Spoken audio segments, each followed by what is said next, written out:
الذين هم مفاتيح الرحمة ومصابيح الغرر. أعوذ بالله من الشيطان الرجيم.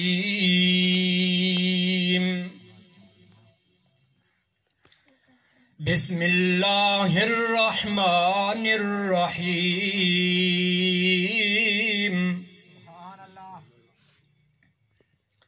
وما أرسلناك إلا رحمة للعالمين.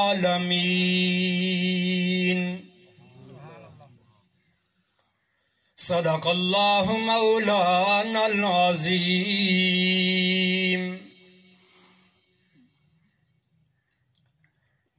وعن معاوية بن أبي سفيان رضي الله تعالى عنهما قال: قال رسول الله صلى الله عليه وسلم: من يرد الله به خيرا يفقهه في الدين. وصدق رسوله النبي الأمي الكريم. ونحن على ذلك لمن الشاهدين والشاكرين. والحمد لله رب العالمين.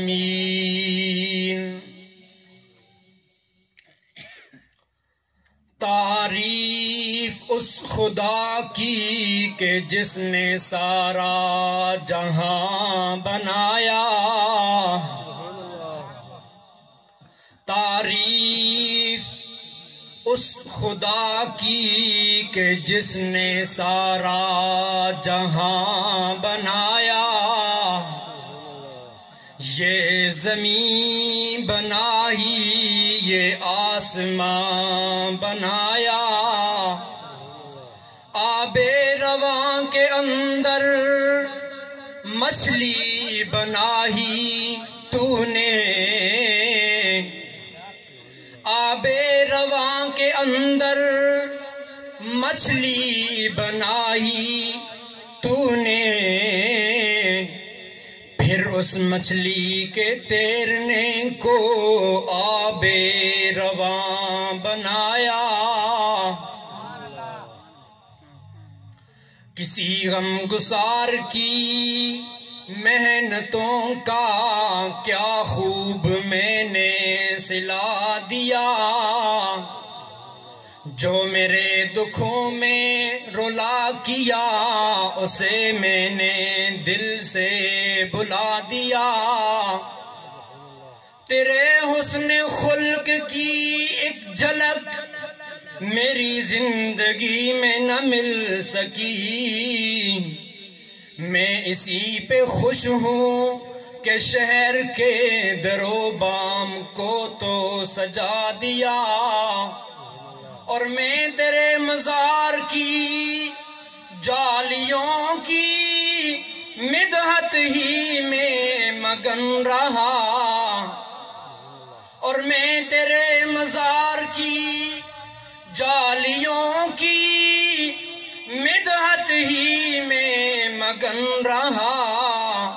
اور تیرے دشمنوں نے تیرے چمن میں خزاں کا جال بچھا دیا. محبت، ذوق اور شوق کے ساتھ نماز والا درود پاک. اللہم صلی علی محمد وعلی آل محمد کما صلیت علی ابراہیم وعلی آل ابراہیم انکا حمید مجید. اللہم بارک علی محمد وعلی آل محمد کما بارکت علی ابراہیم وعلی آل ابراہیم انکا حمید مجید. انتہائی واجب الاحترام حضرات علماء کرام، محترم بزرگوں اور عزیز دوستو، آج 6 دسمبر سن 2020 عیسوی ہم یہاں چونترا کی سرزمین پر مقصد میلاد مصطفیٰ صلی اللہ علیہ وسلم کانفرنس میں دعوت و تبلیغ کی نسبت سے جمع ہیں۔ استاد محترم حضرت مولانا زاہد محمود صاحب کی پرخلوص دعوت اور حکم پر حاضر ہوا ہوں۔ اپنے اساتذہ کرام کی موجودگی میں اپنا سبق سنانے جا رہا ہوں۔ بیان تو میرے بعد استاد محترم حضرت مولانا مفتی اسد اللہ حجاب صاحب زیدہ مجدہ، اور اسی طرح میرے برادر مکرم حضرت مولانا حافظ عبد الماجد آوان صاحب زیدہ مجدہ کا ہوگا۔ چند ٹوٹے پھوٹے الفاظ میں آقا رحمت عالم صلی اللہ علیہ وسلم کی سیرت کی چند جھلکیاں آپ کے سامنے رکھوں گا۔ خلاق عالم سے دعا ہے حق سچ کہنے کی توفیق عطا فرمائے۔ رحمت عالم صلی اللہ علیہ وسلم کی سیرت ایک ایسا بحر بے کراں ہے کہ صدیوں سے علماء، خطباء، اصفیاء اس میں غوطہ زن ہیں، موتیاں نکال کر امت کی جھولی میں رکھ رہے ہیں، لیکن ایک سیرت مصطفیٰ کا سمندر ہے کہ ختم ہونے کا نام ہی نہیں۔ رحمت عالم صلی اللہ علیہ وسلم جب اس دنیا میں تشریف لائے تو بنو حوازن کی جو دائیاں مکے میں پہنچی، ان میں جو سب سے آخر میں آنے والی دائی تھی اسے حلیمہ سعدیہ کے نام سے جانتے ہیں۔ حلیمہ سعدیہ جب رحمت عالم صلی اللہ علیہ وسلم کی والدہ محترمہ سیدہ آمنہ کے پاس پہنچی اور سیدہ سے کہا کہ مجھے اپنا لال دکھاؤ۔ سیدہ آمنہ رضی اللہ تعالی عنہا نے اپنے لخت جگر کی طرف اشارہ کیا کہ وہ سامنے پنگوڑے میں لیٹا ہے۔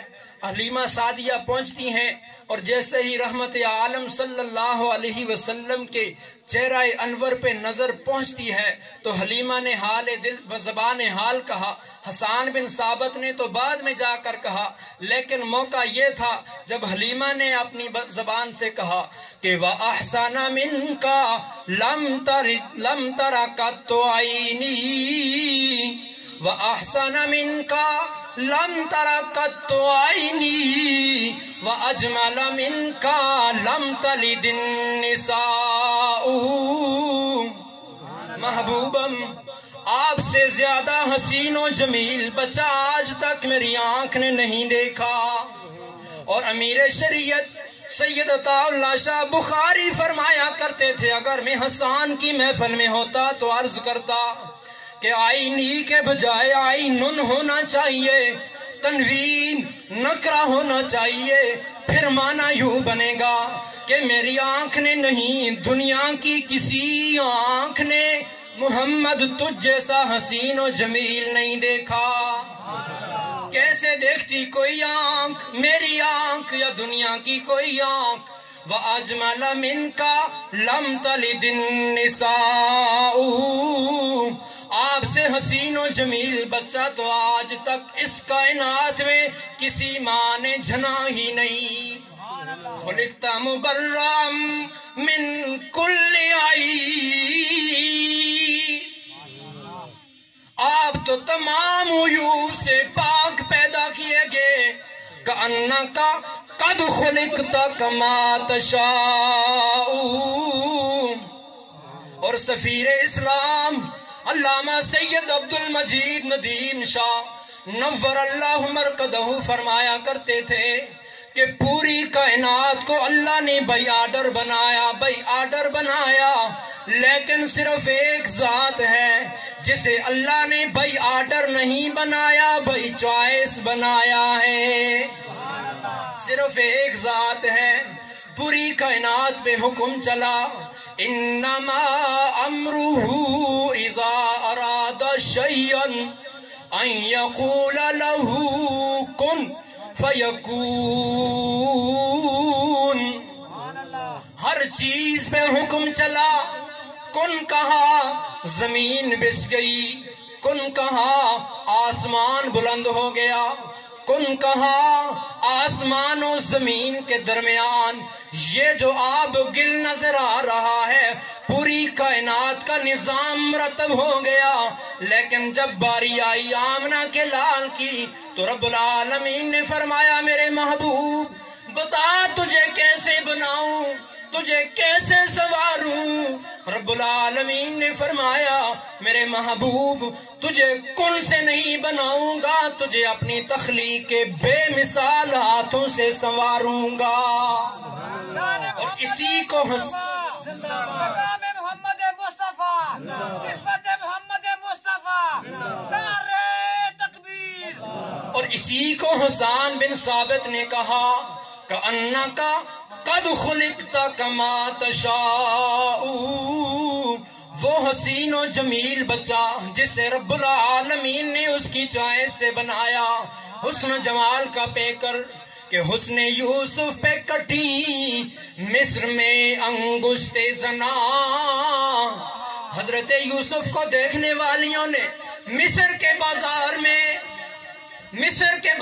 میں تخت شاہی پہ بیٹھنے والیوں نے حسن یوسف کی تاب نہ لاتے ہوئے چھریاں پھلوں پہ چلانے کے بجائے اپنی انگلیوں پہ چلا دی۔ لیکن حسن یوسف کو دیکھنے کے باوجود یوسف کی نبوت پہ ایمان نہیں لائی، اور رب العالمین نے اپنے محبوب کو وہ جمال جہاں عطا کیا کہ دیکھنے والے پہلے ایمان لائے پھر گلے کٹوا دیے۔ انگلیاں کیا ہوتی ہیں؟ پہلے ایمان لائے پھر گلے کٹوا دیے۔ حسن یوسف پہ کٹی مصر میں انگشت زنا، اور سر کٹاتے ہیں تیرے نام پر مردان عرب۔ یہ حسین و جمیل بچہ جب اس دنیا میں تشریف لایا تو اس کے دنیا میں آنے کا کوئی مقصد بھی تھا۔ آج آپ نے جو اشتہار کی زینت بنا رکھا ہے مقصد میلاد، تو وہ مقصد کیا تھا؟ جس مقصد کے لیے رحمت عالم صلی اللہ علیہ وسلم اس دنیا میں تشریف لائے وہ مقصد یہ تھا کہ یہ جو اس 5 فٹ کی کائنات والا انسان دنیا میں چل پھر رہا ہے یہ در در کی ٹھوکریں چھوڑ کر ایک در پہ آ جائے۔ رحمت عالم صلی اللہ علیہ وسلم کو اللہ نے بے بہا خزانے عطا کیے۔ رحمت عالم صلی اللہ علیہ وسلم کی سیرت کے مختلف پہلو، ان میں سے ایک پہلو یہ ہے کہ رب العالمین نے اپنی لاریب کتاب میں ارشاد فرمایا وَمَا أَرْسَلْنَاكَ إِلَّا رَحْمَةً لِلْعَالَمِينَ۔ محبوبم ہم نے آپ کو تمام جہانوں کے لیے رحمت بنا کر بھیجا ہے۔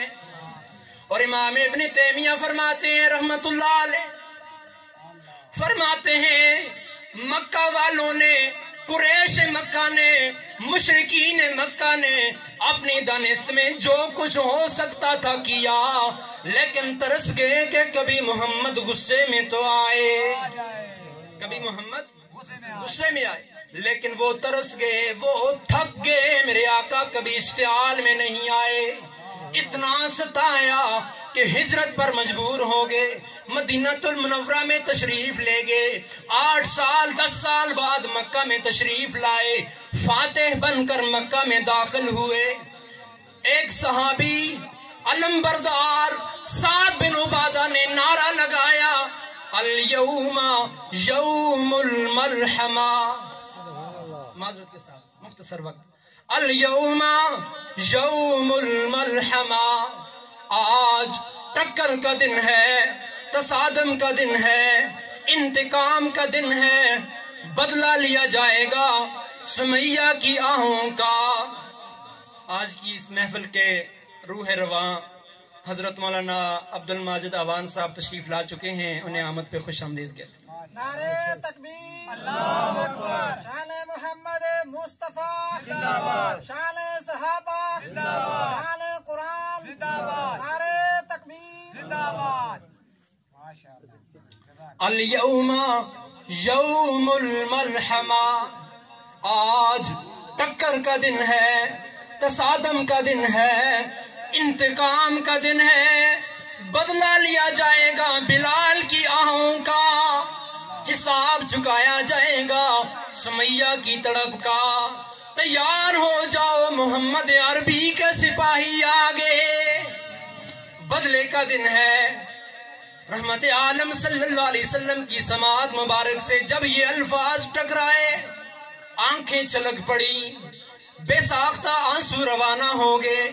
رحمت عالم صلی اللہ علیہ وسلم نے فرمایا نہیں، الیوم یوم المرحمہ، آج بدلے کا دن نہیں، انتقام کا دن نہیں، تصادم کا دن نہیں، اس لیے کہ آج کوئی دنیاوی بادشاہ فاتح بن کر نہیں آیا، آج کوئی چنگیز، کوئی ہٹلر، کوئی ہلاکو یا کوئی خمینی فاتح بن کر نہیں آیا، آج تو عبداللہ کا یتیم فاتح بن کر آیا ہے۔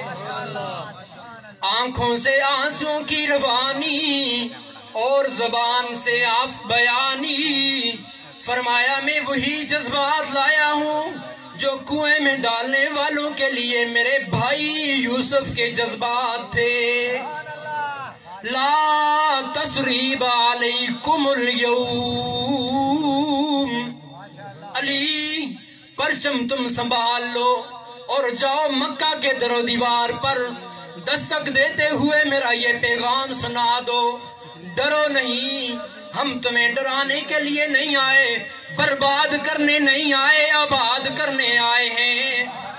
مکہ کی ماؤں سے کہہ دو تم سے تمہاری مامتا نہیں چھینی جائے گی، مکہ کی بہنوں سے کہہ دو تمہیں ستایا نہیں جائے گا، بوڑھوں سے کہہ دو تم سے تمہارا بڑھاپا نہیں چھینا جائے گا، تمہارے بڑھاپے کو ویران نہیں کیا جائے گا، بہنوں سے کہہ دو تمہارے سر سے دوپٹے اتارے نہیں جائیں گے، اس لیے کہ محمد دوپٹے اتارنے کے لیے نہیں آیا، اترتے ہوئے دوپٹوں کو سنبھالنے کے لیے آیا ہے۔ ڈرنے کی ضرورت نہیں۔ ایک عورت ننگے سر قیدی میرے آقا کے سامنے لائی گئی، رحمت عالم صلی اللہ علیہ وسلم نے پوچھا کون ہے؟ صحابہ نے عرض کیا حضور حاتم طائی کی بیٹی ہے۔ ننگے سر کیوں ہے؟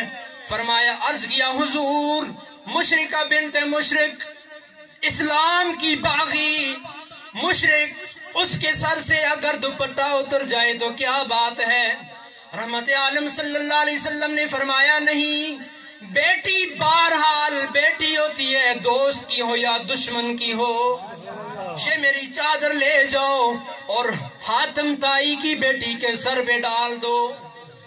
وہ چادر کہ جس کے ایک ایک دھاگے پر عرش بری سے عصمت کی مہریں لگی ہوئی تھی، وہ چادر پہنچی حاتم طائی کی بیٹی کے سر پہ ڈالی، چادر پہنچتے ہی فکر و نظر کی دنیا میں ہلچل مچ گئی، زار و قطار رونے لگی، آنکھ بن جاتی ہے دل کی ترجمان، آنکھ بن جاتی ہے دل کی ترجمان، جب زبان میں تابِ گویاہی نہ ہو۔ بنت حاتم کہنے لگی اللہ کے رسول، کبھی ایسا بھی ہوا کرتا تھا میرے والد گرامی کے در پہ لوگ روتے ہوئے آیا کرتے تھے اور ہنستے ہوئے جاتے تھے، آج میں آپ بے آبرو ہو کر آپ کے پاس لائی گئی ہوں۔ رحمت عالم صلی اللہ علیہ وسلم نے فرمایا بنت حاتم تیرا باپ انسانیت کے لیے بڑے ہمدردی کے جذبات رکھتا تھا، آج ہم بھی اسی انسانی ہمدردی کے جذبات کی بدولت تجھے آزاد کرتے ہیں، جا تو آزاد ہے۔ بنت حاتم کہنے لگی جب دریائے رحمت جوش میں ہے تو آزادی تنہا کیوں قبول کروں؟ اور اقبال نے کہا ہیں جہاں میں وہی لوگ اچھے آتے ہیں جو کام دوسروں کے، اس نے یہ نہیں سوچا کہ مجھے آزادی مل رہی ہے میں چلی جاؤں، کہنے لگی رحمت عالم صلی اللہ علیہ وسلم میرے قبیلے کی اور عورتیں بھی قیدی بن کر آئی ہوئی ہیں، پہلے انہیں آزاد کیجئے نا۔ رحمت عالم صلی اللہ علیہ وسلم متبسم ہوئے، فرمایا تو اپنے باپ کی انسانی ہمدردی کی بدولت آزاد ہے اور انہیں تیری انسانی ہمدردی کی بدولت آزاد کرتا ہوں۔ وہ سب کی سب آزاد کر دی گئیں، کیوں؟ قرآن کریم نے کہا وَمَا أَرْسَلْنَاكَ إِلَّا رَحْمَةً لِلْعَالَمِينَ۔ وہ سب کی سب آزاد کر دی گئیں، اور پھر بیک زبان بولی آمنہ کے لال دنیا کی غلامی سے تو آزاد کر دیا، اب آخرت کی غلامی سے بھی آزاد کر دیجئے۔ ہلکا بگوش اسلام ہو گئی، رحمت کی بدولت انقلاب آ گیا۔ اللہ نے اپنے محبوب کو جہاں اور سارے کمالات و اوصاف عطا کیے، وہاں ایک وصف ایسا عطا کیا کہ دشمن پر بھی میرے آقا نے کبھی بد دعا کے لیے ہاتھ نہیں اٹھائے۔